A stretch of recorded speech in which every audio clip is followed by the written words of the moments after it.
Let's do the derivation of this E equals minus grad B complete ground up lesson. So let's start with part 1.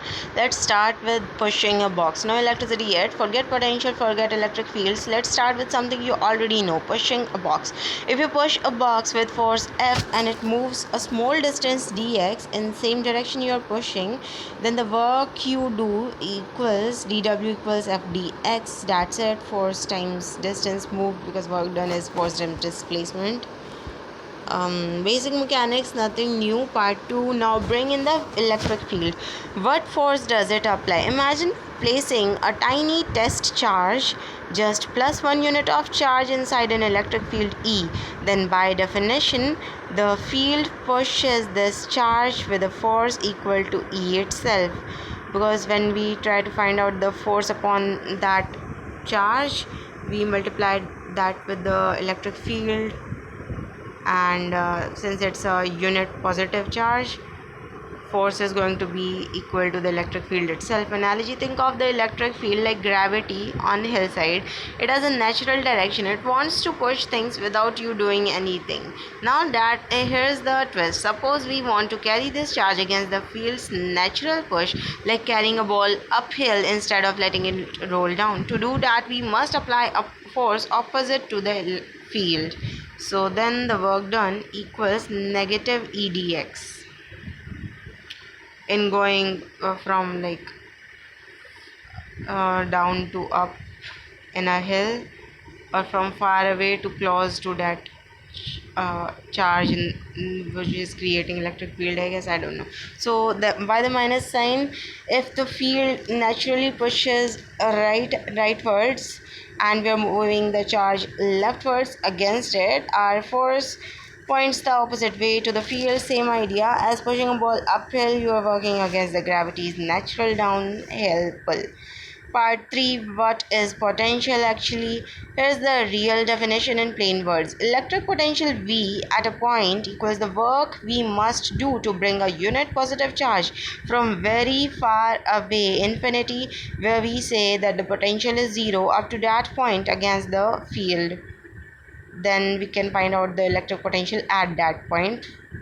With this analogy, think of V like how much effort it took to hike your backpack up to this spot on the mountain, starting from the sea level. Higher spots on the mountain, more hiking work needed, higher potential. So Vx, or the potential, equals total work done bringing a unit positive charge from infinity to position x. Now part 4, connecting one small step of work to one small rise in potential. If moving the charge one more tiny step dx takes a tiny bit of extra work dw, that tiny bit of work is exactly how much potential rises at that new spot. That's simply what potential is. Accumulated work means every small step adds a small amount of work, and that small addition is exactly the rise in V. So this change in potential now equals to the change in the work done in a field, I guess. Okay, so we already found that this work done equals negative of electric field dx, negative E dx. In part 2, substitute it in this thing. So we now have the sanity check with intuition. If E is strong, if our electric field is strong and it is pushing rightwards plus x direction, then this equation says potential drops as you move rightwards. That matches the mountain picture perfectly. Okay, so if we are moving, if the potential is pushing rightwards, that means potential is decreasing rightwards. um, Electric field. Okay, so yes, that matches a mountain picture perfectly. Moving in the direction the field naturally pushes downhill means potential decreases. Part 5, rearranging to isolate E, the 1D version. So if we write it with E as in the left hand side, we get this. In plain words, the electric field equals negative the rate at which potential changes as you move along x. Steep drop in potential, strong field. flat potential, zero field, since there is no slope pushing anything. This is the complete relationship, but only for in 1D along one straight line. Real space has three directions, so let's stretch this idea properly. Moving into 3D, when one direction isn't enough. In 1D, there was only one way to move along x, but space has three direction x, y, z. Potential can change differently in each direction. Maybe it drops fast going right, but barely changes going up. So instead of one single rate of change, we now need three separate ones. We use this symbol for partial derivative instead of plain d, just to say we are nudging in one direction only, holding the other two fixed. Same idea as before, just done separately per axis, but it had negative sign, so maybe we are going to put it later. Repeating the exact same logic for each direction. So following part 2, 5 is identical reasoning but nudging y instead. We get this, and for z we have this. Now we have 3 along x-axis, now written probably as partial derivative.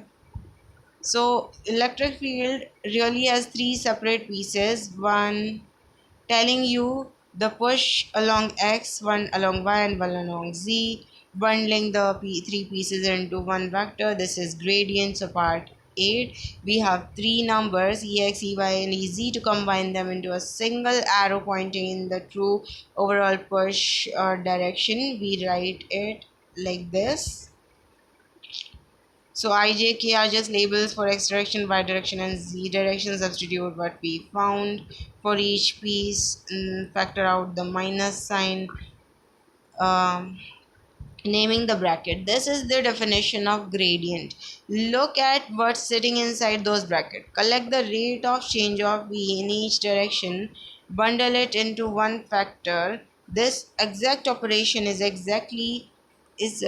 common enough in physics that it's given its own name and symbol called gradient. So this thing is the gradient, written like this. What gradient means in plain words, if v is like height, potential, if v or potential is height on a mountain, one number per spot, no direction, a scalar, then change in v converts that height map into steepness map.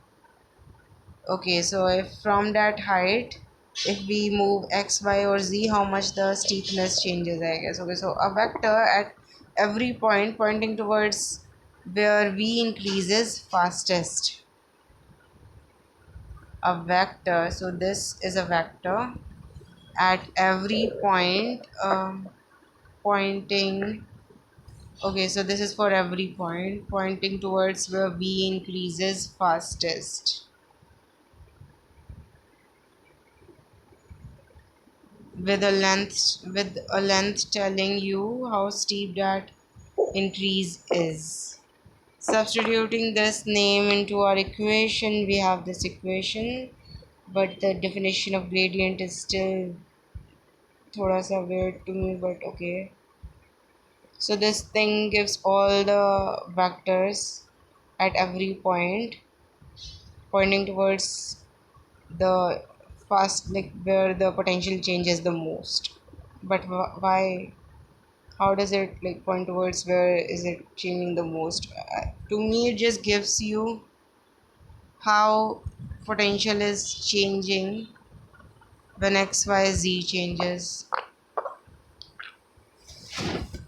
Fine, so part 10, what does the final equation mean?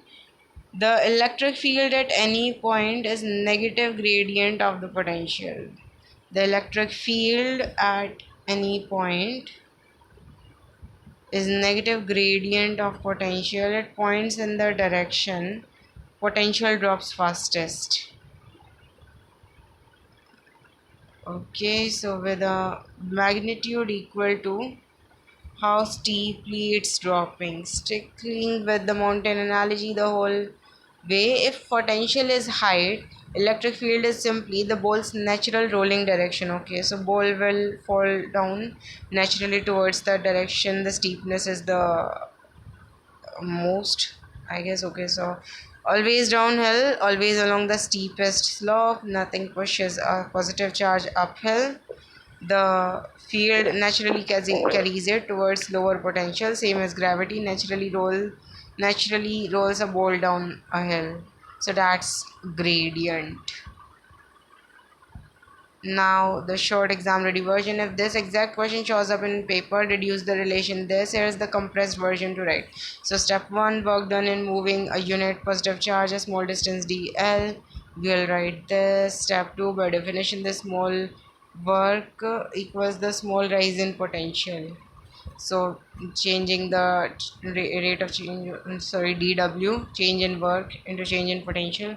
Step 3 is by standard property of gradient, any small change in v due to displacement dl is given by this. So this is a standard property of gradient which I didn't knew, but we can maybe use it directly in exam.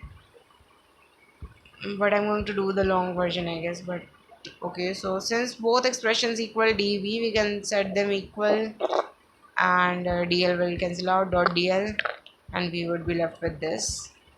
Let's look at the standard property, I guess. So now flipping the sign, we have our equation. That's the sixth version examiners expect, and now you know exactly where every line comes from. What you have finally done. Now have a full intuition round up. I don't know still what exactly a gradient is, and can you explain this property?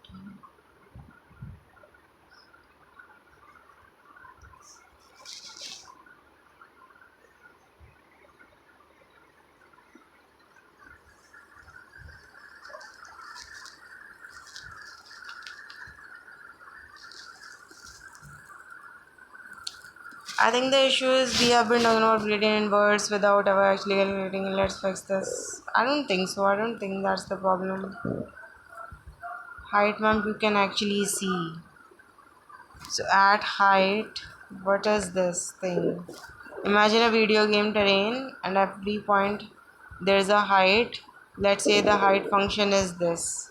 So we can calculate height with xy. So now height is 142. Now let's ask how fast does height change if I nudge sideways.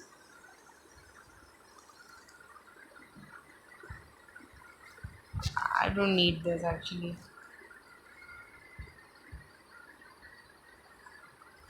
Now let's tackle your second question. What does dv equals this actually means? This is asking if I take a small step in any direction, not just purely along x or purely along y, but some diagonal mix, how much does the height change? Building this with the same ball example. The key idea contribution adder. I don't think I want to read all this for just that extra step. I'm not doing this, guys. I'm not doing this. You can do it if you want to. But I'm gonna go with the long version of the derivation that we just did. And I'm just going to go with that. And that's it.